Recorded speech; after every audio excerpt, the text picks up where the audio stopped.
All right, welcome back, everybody, and happy Friday. Boy, am I happy. The weekend is just around the corner here, 38 degrees, and notice what's behind me, a little thin layer of some fog in the North Valley near Lake Helena. Everywhere else is pretty sunny, so that fog will burn off here pretty shortly.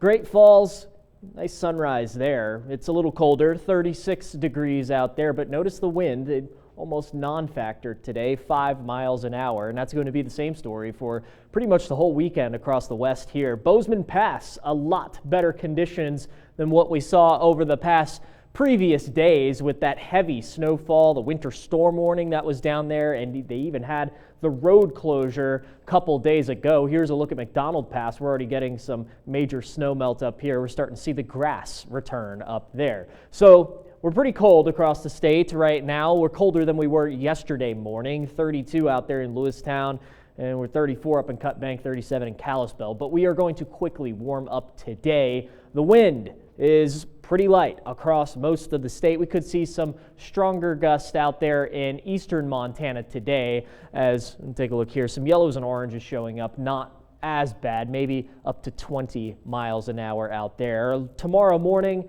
some stronger wind on the Rocky Mountain front, but it's just the immediate areas adjacent to the front. Everywhere else should stay pretty calm tomorrow, and then just some gustier wind out east tomorrow afternoon. So with all the rain and snow that we had over the past previous days here, there is a little bit of a flooding concern along the High Line. This is Clear Creek up near Havre. Havre is just to the west up there. Moderate flood stage. It's the same that it was yesterday, but it still is improvement from the major flood stage just a couple days ago. That goes till tomorrow morning. We'll hear another update on that. And the National Weather Service has gone ahead and issued a flood watch for the Bears Paws Mountains up here. This does not include Havre. It's just to the south. It's pretty much the wilderness areas here. So not a lot of people affected by this, but with some rapid snow melt in the higher elevations could have some minor flooding concerns through Sunday morning. Here's a look at the radar. Not much going on out here, and the Pacific Northwest is pretty dry as well. Just some cloud cover down there in Wyoming. The only weather we really have going on in the United States right now is just some storms making their way through southern Georgia and northern Florida, and some snow out there in Colorado. Everywhere else is pretty calm right now after the extreme weather we've had in the Central Plains. It's a nice break. So for us here in Montana, not really much to show on Future Track. Maybe some cloud cover building into northern portions of the state later on tonight. But, I mean, everybody else will stay clear. If you're staying up to watch the Northern Lights tonight, it'll be a good night to do it. We'll have some showers developing in the plains tomorrow, maybe a thunderstorm or two up near Havre later on in the afternoon, but most of us will stay dry. So high pressure builds in today.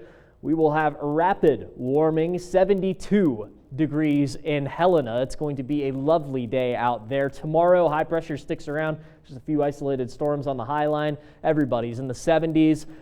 On Sunday, Mother's Day, here's a gift to the moms. How do you like temperatures close to 80 degrees? That's a wonderful Mother's Day gift. I know my mom would enjoy that. And on Monday, we'll have a cold front moving through, which will bring us some more widespread thunderstorm activity. So some of us could see some storms, and the wind returns once again to the Rocky Mountain front. So we will stay warm for most of the state here through the next 7 days. Not much cooling, maybe just a few degrees as a cold front passes on Monday.